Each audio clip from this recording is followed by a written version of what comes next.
NCS Noticias presenta. Los atentados terroristas en Libia y París desencadenaron la indignación mundial y pusieron la región árabe en el ojo del huracán. Las potencias imperiales, ya sean de derecha o izquierda, lanzaron una de las ofensivas militares más fuertes de los últimos meses. En las redes sociales se desató el caos entre quienes se solidarizaban con los franceses poniendo un filtro de la bandera gala en su foto de perfil y quienes se indignaban por los bombardeos en Siria, o hasta lo que sucedió con los normalistas de Ayotzinapa. Lo cierto es que poco se sabe del conflicto, de su origen, de quiénes son los fundamentalistas del Estado Islámico y por qué están en yihad. La zona árabe, desde tiempos inmemoriales, ha sido un lugar lleno de tribus y clanes unidos solamente por sus creencias religiosas. Hasta antes de la Primera Guerra Mundial, no había estados en esa zona. Sin embargo, tras el reparto imperial de territorios al término de la Primera Guerra Mundial, se crearon un buen número de países. Caso similar al de Europa Oriental en la Segunda Guerra Mundial, en donde las potencias ejercían el control político. Tras la creación del Estado de Israel y la llegada de los judíos a la zona, el área en cuestión se convirtió en un polvorín, donde las diferencias religiosas y políticas provocaron varias guerras. Zona prioritaria en términos estratégico-geográfico fue el Estado sirio, al ser el único que permitía una pronta salida al mar con dirección a Europa. Los grandes volúmenes de petróleo de otros países como Irán e Irak salían por esta parte del mundo. Siria no tiene petróleo. Siria, hasta el día de hoy, está gobernada por la minoría sunita cuyo régimen político es el llamado socialismo islámico.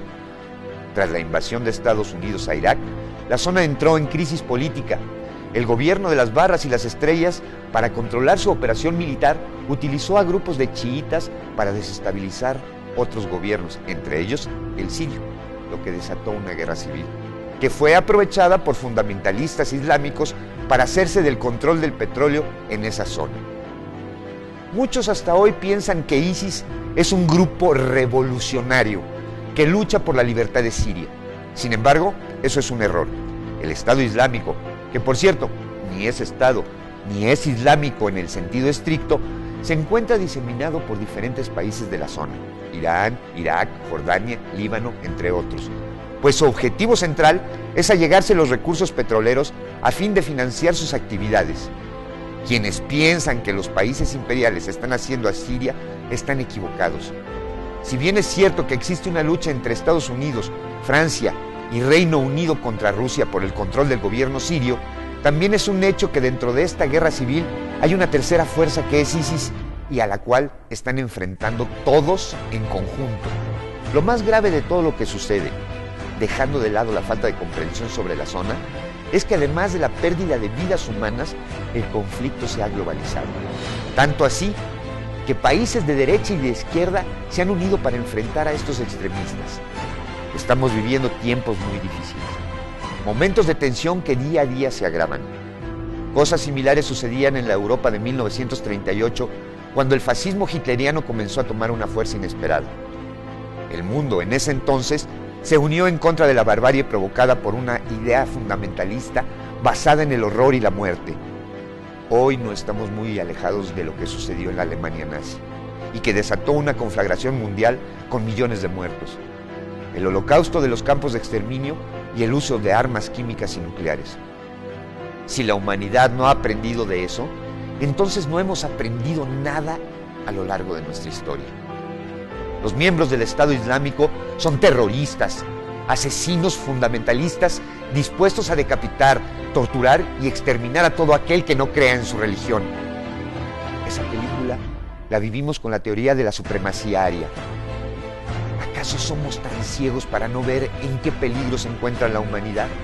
La guerra es un acto cruel, estúpido y sin sentido. No podemos ni debemos poner en la balanza a los muertos. Ningún muerto pesa más que otro, sea del país que sea. Ningún país, ningún grupo tiene la razón en una guerra. Los muertos de Libia, de Francia, de Siria y ahora de China duelen igual porque son producto de la barbarie humana. Si pones en tu foto de perfil la bandera que se te dé tu gana, ponla en favor de la solidaridad humana, de la paz, de la no violencia. No la pongas para decir que unos muertos tienen mayor peso que otros, porque pensar así es ir en contra de la vida misma. Estamos al borde de una tercera guerra mundial y lo único que nos preocupa es quién mata más o quién mata menos, cuando lo fundamental es que nadie se mate y que la paz sea un modo de vida.